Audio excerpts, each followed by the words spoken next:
একদম কাছেই রয়েছে কিন্তু এই ধনচি ফরেস্ট। আর এই জঙ্গলের ভেতরে সাইডে কিন্তু জাল দিয়ে কিন্তু ঘেরা রয়েছে। আমার একটা ভাই ঠাকুরা নদীর পাড়ে বসে আছে, ওই পারে ধনচি ফরেস্টের যদি বাঘ বা শুয়োর টুয়োর জল খেতে আসে এই ঠাকুরা নদীতে, সেই দেখবে বলে। মূলত কিন্তু এইসব জায়গায় কিন্তু হরিণ ঘুরে বেড়ায়। এটা হচ্ছে ঠাকুরা নদী, আর এই পার থেকে সব বাংলাদেশি জাহাজ পাস করছে। এই যে ফরেস্ট, এই ফরেস্টের ঠিক অপোজিটে রয়েছে কিন্তু একটি চর, যে চরটির নাম হচ্ছে দুম্বা চর। যে চরটি জোয়ারের সময় ডুবে যায় এবং ভাটার সময় কিন্তু ভেসে ওঠে, কিন্তু সেই চরটাতে ছোট ছোট গাছও রয়েছে। এগুলোতে জোয়ারে জল এসছে, কিন্তু এই ওপরে কিন্তু এখনো জল ওঠেনি। আমরা জাহাজটাকে ফলো করে করে যাচ্ছি। নমস্কার, আপনারা সবাই কেমন আছেন? আশা করি সবাই ভালো রয়েছেন। সুন্দরবন নতুন একটি পর্বে আপনাদের সবাইকে জানাই স্বাগত। এই মুহূর্তে আমি যেখানে অবস্থান করছি, দক্ষিণ চব্বিশ পরগনার সুন্দরবনের যে শেষ সীমানা বলতে পারেন, সেই সীমানাতে আমি রয়েছি। যে গ্রামটির নাম এলপ্লটের উপেন্দ্রনগর, যার পরে রয়েছে কিন্তু ঠাকুরার নদী, তারপরে রয়েছে কিন্তু ধনচি ফরেস্ট ক্যাম্প, কলসদ্বীপ এবং সুন্দরবনের বিভিন্ন যে টাইগার রিজার্ভ ফরেস্ট, সেই সব দ্বীপগুলো রয়েছে। তারপরে রয়েছে বিদ্যাধরী নদী, পিকি আইল্যান্ড, বনি ক্যাম্প, এইসব সুন্দরবনের বিভিন্ন যে টাইগার রিজার্ভ ফরেস্ট, সেই সব ফরেস্টগুলো রয়েছে। তারপর রয়েছে কিন্তু বে অফ বেঙ্গল। আর আমরা এখন রয়েছি একদম সেই শেষ সীমানাতে রয়েছি, আর বলতে পারেন একদম শেষ বাড়ি এই বাড়িটি। এরপরে কোনো আর বাড়িঘর, কোনো কিছু লোকালিটি, গ্রাম বা এইসব কোনো কিছু নেই। আর এইসব এলাকাতে কিন্তু শীতের সময় বাঘ এসে কিন্তু একটু বিচরণ করে। এখানকার মানুষজন খুব ভয়ের মধ্যে থাকেন। আপনারা যদি আগের পর্বগুলি একটু ভিজিট করেন, তাহলে বুঝতে পারবেন এইসব এলাকাতে কী সব চলে, আপনারা নিশ্চয়ই বুঝতে পারবেন।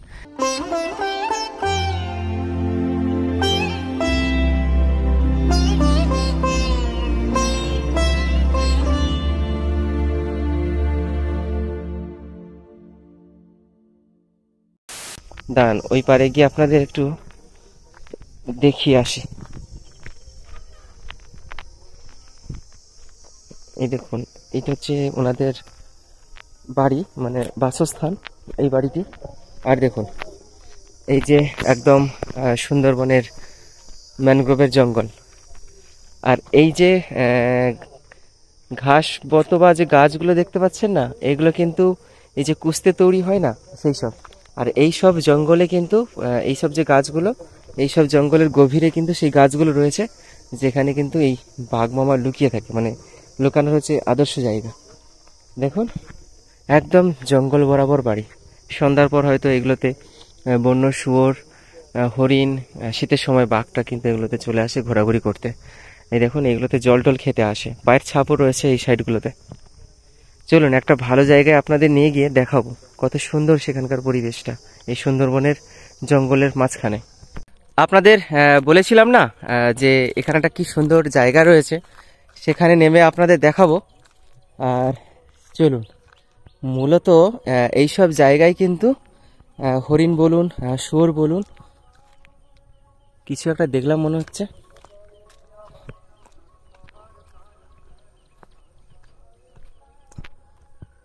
ওই পারে একটা শুয়োর এসেছিল, বুঝলেন, ছুটে চলে গেছে। ওরা খুব মানে গতিতে ছুটে যায়, বুঝলেন, মানে সামনে দুটো করে দাঁত থাকে, আর ছাগলের মতো কালো, বেশি বড় নয়।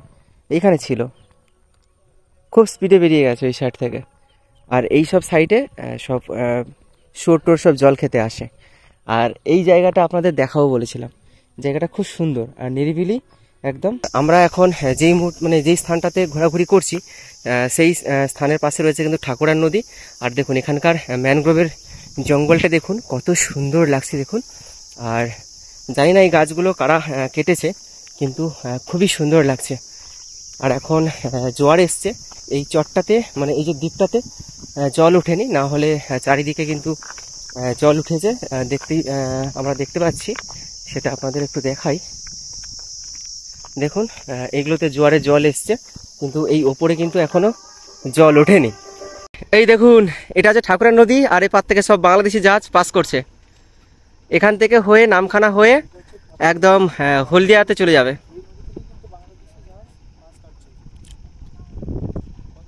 আমরা জাহাজটাকে ফলো করে করে যাচ্ছি নদীর পার হয়ে। জাহাজের সঙ্গে আমরা রেস করব, রেস। এটা ঠাকুরার নদী, বুঝলেন। এটা গিয়ে একদম এর সঙ্গে মিশে গেছে, রাক্ষসখালী সেই নদীর সঙ্গে মিশে গেছে। বেশি গতি নেই জাহাজটা। মূলত এই যে ঠাকুরার নদী, এই ঠাকুরার নদীতে কিন্তু প্রচুর কুমির রয়েছে। আর এই সব এলাকাতে এই ছাগল ঘাস টাস খেতে আসে। আর নিশ্চয়ই আপনারা সোশ্যাল মিডিয়া বা নিউজে শুনেছেন যে পাথর প্রতিমা যে এইসব যে সাইডগুলোতে ছাগল বলুন, গরু, বাছুর, মানুষের উপরও এরকম আক্রমণ করেছে। এখানকার যে ঠাকুরার নদীর যে কুমির, এইসব আপনারা নিশ্চয়ই খবর হয়তো আপনারা দেখেছেন। যারা খবর পড়তে ভালোবাসেন, খবর দেখতে ভালোবাসেন, ওনারা নিশ্চয়ই ভালোভাবে জানবেন। আর দেখুন কত সুন্দর লাগছে। এখন যেহেতু গরম, তাই এতটা ঝুঁকিপূর্ণ নয় এই সব জায়গাগুলো, কিন্তু শীতকালেতে খুব তাড়াতাড়ি সন্ধ্যা নেমে আসে। আর এই সব জায়গাগুলোতে জঙ্গলি জানোয়ারদের একটু উপদ্রব চলে। আর সন্ধ্যার পর এমনি শুয়োর, শিয়াল এগুলোতে ঘুরে বেড়ায়। আর রাতের দিকে তো শিয়াল প্রচুর ডাক দেয়। মানে এখানকার যে মানুষজন যারা রয়েছেন, স্থানীয় বাসিন্দারা, ওনারা বলছিলেন আমাদের কিছুক্ষণ আগে, এই যে জঙ্গল না, মানে এই যে পথ থেকে এই যে জঙ্গলের দূরত্ব প্রায় 2-2.5 ঘন্টার মতো ডিস্টেন্স হবে যদি আমরা পায়ে হেঁটে যাই। তো সেখানে এই গভীর জঙ্গলে আমাদের যাওয়াটা সম্ভব নয়। তাই ঢঞ্চি ফরেস্ট অফিস আপনাদের দেখাতেও পারবো না, যেখানে বাঘ থাকে, হরিণ থাকে প্রচুর।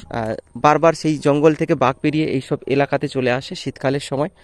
তো আমরা হচ্ছে এই পথ ধরে একটু হেঁটে যাওয়ার চেষ্টা করব, যেখানে একটু জঙ্গলের গভীরতা কম সেখানে যাব। অর্থাৎ এই যে সীমানার যে দক্ষিণ সাইড, সেই দক্ষিণ সাইডে এখানকার স্থানীয় বাসিন্দারা বললো যে দক্ষিণ সাইডে একটু জঙ্গলের গভীরতা কম, যেখান থেকে কিনা ঠাকুরা নদীর ওপারে যে ঢঞ্চি ফরেস্ট অফিস রয়েছে বা জঙ্গলটা রয়েছে, সেই জঙ্গলটাকে দেখা যায়।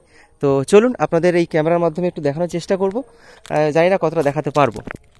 তো অনেকটা আমরা পথ আসার পর সেই জায়গাটা পেয়েছি। তো এখানে জায়গাটা অনেকটা হচ্ছে গভীর কম। আর এটা হলো এরপর যে উপেন্দ্রনগর, সেই সাইডের হচ্ছে দক্ষিণ সাইড, যেখান থেকে কিনা এই ঢঞ্চি যে ফরেস্ট সেটা দেখা যায়।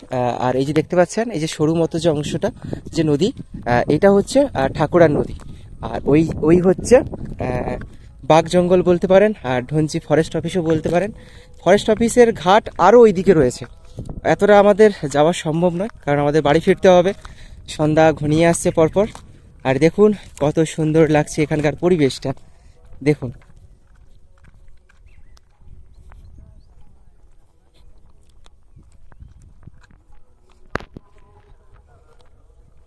দেখুন এইটা হচ্ছে ঠাকুরের নদী, এখন ভাটা হয়ে গেছে, যার কারণে নদী অনেকটা সরু হয়ে গেছে।